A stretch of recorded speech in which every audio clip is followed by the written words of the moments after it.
BMS college ಸ್ಪೆಷಾಲಿಟಿಗಳ ಬಗ್ಗೆ ಇಷ್ಟೊತ್ತು ನಮ್ಮ ಜೊತೆಗೆ ಪ್ರಿನ್ಸಿಪಲ್ ಇದ್ರು ಮಾತಾಡ್ತಾ ಇದ್ರು. ಇಲ್ಲಿ ಸ್ಪೆಷಾಲಿಟಿ ಯಾಕೆ ಸ್ಟೂಡೆಂಟ್ಸ್ BMS ಕಾಲೇಜ್ನ ಸೆಲೆಕ್ಟ್ ಮಾಡಬೇಕು ಅನ್ನೋದ್ರ ಬಗ್ಗೆ. ಈಗ ಕೋರ್ಸ್ ಸ್ಪೆಷಾಲಿಟಿಗಳ ಬಗ್ಗೆ ಮಾತಾಡಬೇಕು. ಸ್ಟೂಡೆಂಟ್ಸ್ ನ ಹೆಂಗೆ ಪ್ರಿಪೇರ್ ಮಾಡ್ತಾರೆ, ಫ್ಯಾಕಲ್ಟೀಸ್ ವೆರಿ ವೆರಿ ಇಂಪಾರ್ಟೆಂಟ್ ಅಂತ ಹೇಳ್ತಾ ಇದ್ವಿ. ಹೊಸ ಟೆಕ್ನಾಲಜಿಗಳು ಬರ್ತಾ ಇದೆ, ಅದಕ್ಕೆ ಸ್ಟೂಡೆಂಟ್ಸ್ ನ ಹೆಂಗ್ ಪ್ರಿಪೇರ್ ಮಾಡುತ್ತೆ, ಇದೆಲ್ಲದರ ಬಗ್ಗೆ ಕೂಡ ಮಾತಾಡ್ಬೇಕಲ್ಲ. ಹಾಗಾಗಿ ನಮ್ಮ ಜೊತೆಗೆ HOD doctor Kiran Kumar MN ಅವರು ಇದ್ದಾರೆ. ಅವ್ರನ್ನ ವೆಲ್ಕಮ್ ಮಾಡ್ಕೊಳ್ಳೋಣ ಕಾರ್ಯಕ್ರಮಕ್ಕೆ. ಸರ್ ನಮಸ್ತೆ, ಕಾರ್ಯಕ್ರಮಕ್ಕೆ ಆತ್ಮೀಯ ಸ್ವಾಗತ.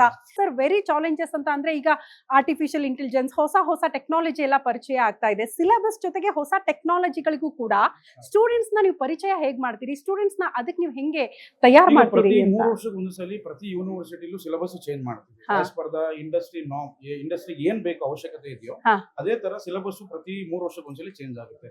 ಇವಾಗ SCP ಅಂತ ಇದು ಮಾಡ್ತಿದ್ವಿ, ಸ್ಟೇಟ್ ಎಜುಕೇಶನ್ ಪಾಲಿಸಿ ಅಂಡರ್. ಈಗ ಸಿಲೆಬಸ್ ಚೇಂಜ್ ಆಗಿದೆ. ಈ ಸಿಲೆಬಸ್ ಹೇಗಿದೆ ಅಂತಂದ್ರೆ ಇಂಡಸ್ಟ್ರಿಗೆ ಏನ್ ಬೇಕು ಮಕ್ಕಳಿಗೆ, BCA ಮಕ್ಕಳಿಗೆ ಅದೇ ತರ ಸಿಲೆಬಸ್ ಅನ್ನ ನಾವು ಇದು ಮಾಡಿದ್ವಿ. ಎನಿವೇ ಸರ್, ಮಾತಾಡ್ತಾ ಒಂದು ಲ್ಯಾಬಿಗೆ ನಮ್ಮನ್ನ ಕರ್ಕೊಂಡು ಬಂದಿದ್ದೀರಿ. ಸ್ಟೂಡೆಂಟ್ಸ್ ಎಲ್ಲ ಇದಾರೆ, ಈ ಲ್ಯಾಬ್ ಪರಿಚಯ, ಇಲ್ಲಿ ಹೆಂಗೆ ಟ್ರೈನಿಂಗ್ ಸಿಗುತ್ತೆ ಸ್ಟೂಡೆಂಟ್ಸ್ಗೆ, ಅದ್ರ ಪರಿಚಯ ಆಗಬಹುದಾ ನಮ್ಗೆ? ಎಸ್ಪೆಷಲಿ BCA ಮಕ್ಕಳಿಗೆ ಥಿಯರಿ ಏನಿರುತ್ತೋ ಅದನ್ನ ನಾವು ಲ್ಯಾಬ್ ಅಲ್ಲೇ ಕಂಡಕ್ಟ್ ಮಾಡ್ತೀವಿ. ಯಾಕಂದ್ರೆ ಏನ್ ಥಿಯರಿ ಹೇಳ್ತೀವೋ ಅದನ್ನ ಪ್ರಾಕ್ಟಿಕಲ್ ಆಗು ಅವ್ರ ಎಕ್ಸ್ಪೀರಿಯನ್ಸ್ ಆಗ್ಲಿ. ಸಪರೇಟ್ ಆಗಿ ಲ್ಯಾಬ್ ಅಂತ ಅವ್ರಿಗೆ ಇದು ಮಾಡಲ್ಲ. ಥಿಯರಿ ಜೊತೆಗೆ ಅವ್ರಿಗೆ ಲ್ಯಾಬ್ ಪ್ರಾಕ್ಟಿಕಲ್, ಏನ್ ಪ್ರೋಗ್ರಾಮಿಂಗ್ ಆಗಿರ್ಬೋದು, ಒಂದು ಮೊಬೈಲ್ ಅಪ್ಲಿಕೇಶನ್ ಡೆವಲಪ್ಮೆಂಟ್ ಆಗಿರ್ಬೋದು, ಆರ್ಟಿಫಿಷಿಯಲ್ ಇಂಟೆಲಿಜೆನ್ಸ್ ರಿಲೇಟೆಡ್ ಪ್ರೋಗ್ರಾಮ್ ಆಗಿರ್ಬೋದು, ಏನೇ ಆದ್ರೂ ಈ ಲ್ಯಾಬ್ ಅಲ್ಲೇ ಮಕ್ಕಳಿಗೆ ಅದನ್ನ ಹೇಳ್ಕೊಡ್ತೀವಿ. ಅವ್ರಿಗೆ ಸ್ಟ್ರಾಂಗ್ ಆಗಿ ಪ್ರಾಕ್ಟಿಕಲ್ ನಾಲೆಡ್ಜ್ ಬರಲಿ ಅನ್ನೋದಕ್ಕೋಸ್ಕರ ಅವ್ರಿಗೆ most of the classes conduct in the labs. But ನೀವ್ ಹೇಳ್ತಾ ಇರೋದನ್ನ ಕೇಳಿಸ್ಕೊಂಡ್ರೆ ಸರ್, ಈಗ BCA ನೀವ್ ಹೇಳ್ತಾ ಇದ್ರೆ ಅದರ ಸ್ಪೆಷಾಲಿಟಿ. ಈಗ BCA ಮುಗಿದ್ಮೇಲೆ ಹೊರಗಡೆ ಹೋಗಿ ನಾವು ಬೇರೆ ಕೋರ್ಸ್ ಮುಗಿಸಿದ್ರೇನೆ ಜಾಬ್ ಅನ್ನೋ ತರ ಏನಿಲ್ಲ. ಸೊ ಎಲ್ಲ ಇಲ್ಲೇ ಪ್ರಿಪೇರ್ ಆಗ್ಬಿಡ್ತಾರೆ ಮಕ್ಕಳು ಅಂತ. ಸೊ ಹೆಂಗ್ ಗೈಡ್ ಮಾಡ್ತೀರಾ ಸರ್, ಹೆಂಗೆ ಸ್ಟೂಡೆಂಟ್ಸ್ ನ ಪ್ರಿಪೇರ್ ಮಾಡ್ತೀರಾ? ಒಂದ್ಸರಿ ಎಕ್ಸ್ಪ್ಲೇನ್ ಮಾಡಬಹುದಾ ಇದನ್ನ ಸಿಸ್ಟಮ್ ಅಲ್ಲಿ? ಓಕೆ, ಸಪೋಸ್ ಒಂದು ಪ್ರೋಗ್ರಾಮಿಂಗ್ ಲ್ಯಾಂಗ್ವೇಜ್ ಅಂತ, ಬೇಸಿಕ್ ಪ್ರೋಗ್ರಾಮಿಂಗ್ ಲ್ಯಾಂಗ್ವೇಜಸ್ ಇಂಪಾರ್ಟೆಂಟ್ ಮಕ್ಕಳಿಗೆ. ಈ ಪ್ರೋಗ್ರಾಮಿಂಗ್ ಲ್ಯಾಂಗ್ವೇಜ್ ಹೇಗೆ ಮಾಡಬೇಕು ಅನ್ನೋದನ್ನ ನಾವು ಥಿಯರಿ ಹೇಳ್ಕೊಡ್ತೀವಿ ಅಷ್ಟೇ, ಅವ್ರಿಗೆ ಪ್ರಾಕ್ಟಿಕಲ್ ನಾಲೆಡ್ಜ್ ಇರಲ್ಲ.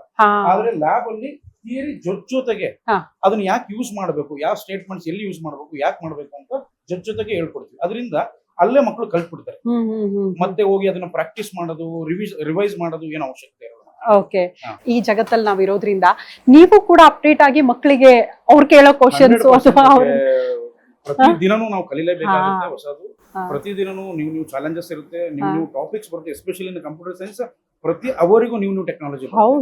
ನಾವು ಅದರಿಂದ ದೂರ ಹೋಗಕ್ ಆಗದೇ ಇಲ್ಲ. ಈಗ ಆರ್ಟಿಫಿಷಿಯಲ್ ಇಂಟೆಲಿಜೆನ್ಸ್ ಅಂತ ಹೇಳಿದ್ರೆ, ಆರ್ಟಿಫಿಷಿಯಲ್ ಇಂಟೆಲಿಜೆನ್ಸ್ ಓಕೆ ಈಗ ಬೂಮ್ ಆಗ್ತಾ ಇದೆ, ಬೂಮ್ ಅಲ್ಲಿ ಇದೆ. ಆರ್ಟಿಫಿಷಿಯಲ್ ಇಂಟೆಲಿಜೆನ್ಸ್ ಅನ್ನ ಕಂಡಿಡ್ತಿದ್ದೆ ನಾವು ಹ್ಯೂಮನ್ಸ್. ಆರ್ಟಿಫಿಷಿಯಲ್ ಇಂಟೆಲಿಜೆನ್ಸ್ ಗೆ ನಾವು ಅದ್ರ ಜೊತೆಗೆ ಒಗ್ಗೂಡ್ಕೊಂಡು ಹೋಗ್ಲೇಬೇಕು. ಯಾಕಂದ್ರೆ ಹೊಸದಾಗಿ ಕಂಪ್ಯೂಟರ್ ನ ಇನ್ವೆಂಟ್ ಮಾಡಿದಾಗ ಎಲ್ಲರೂ ಭಯ ಪಟ್ಟಿದ್ರು, ಕಂಪ್ಯೂಟರ್ ನಮ್ ಕೆಲಸ ಎಲ್ಲ ಕಿತ್ಕೊಂಡು ಹೋಗ್ಬಿಡುತ್ತೆ ಅಂತ. ಅದೇ ತರ ಆರ್ಟಿಫಿಷಿಯಲ್ ಇಂಟೆಲಿಜೆನ್ಸ್ ಅದ್ರ ಜೊತೆಗೆ ನಾವು ಕೆಲಸ ಮಾಡ್ಕೊಂಡು ಹೋದ್ರೆ ನಮಗೂ ಬೇರೆ ತರವಾದ ಆಪರ್ಚುನಿಟಿಗಳು ಬರುತ್ತೆ. ಓಕೆ, BCA ಕೋರ್ಸ್ ಬಗ್ಗೆ ಮಾತಾಡ್ತಾ ಇದೀವಿ, ಅದರ ಸ್ಪೆಷಾಲಿಟಿ ತಾವ್ ಹೇಳ್ತಾ ಇದ್ರಿ. ಸ್ಟೂಡೆಂಟ್ಸ್ ಬೇಕಾಗಿರೋದು ಅಲ್ಟಿಮೇಟ್ ಆಗಿ job.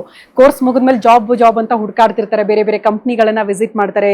Some times interview face ಮಾಡಕ್ಕಾಗಲ್ಲ, ಬಟ್ ಎಲ್ಲಾ ರೀತಿಯಲ್ಲೂ ಕೂಡ ಮಕ್ಕಳನ್ನ ಇಲ್ಲಿ ತಯಾರು ಮಾಡ್ತಾರೆ. ಹಂಗಾಗಿ ಸ್ಟೂಡೆಂಟ್ಸ್ ಮೊದಲ ಆಯ್ಕೆ ಆಗಿರ್ಬೇಕಾಗಿರೋದು BMS ಕಾಲೇಜ್ ಅಂತ HOD ಕಿರಣ್ ಕುಮಾರ್ ಸರ್ ಕೂಡ ಅದನ್ನೇ ಹೇಳ್ತಾ ಇದ್ದಾರೆ. Anyway, thank you so much sir. ಇಷ್ಟು ಜನ ಸ್ಟೂಡೆಂಟ್ಸ್ಗೆ ಸ್ಟಡೀಸ್ ಜೊತೆಗೆ ಅವ್ರನ್ನ ಪ್ರಿಪೇರ್ ಮಾಡಿ ಇಲ್ಲಿಂದ ಅವ್ರಿಗೆ ಒಂದು ಕೆಲಸ ಕೊಟ್ಟು ಆಚೆ ಕಳಿಸುವಂತ ಕೆಲಸ ಮಾಡ್ತಾ ಇದ್ದೀರಾ. Anyway, thank you so much ತಮ್ಗೆ.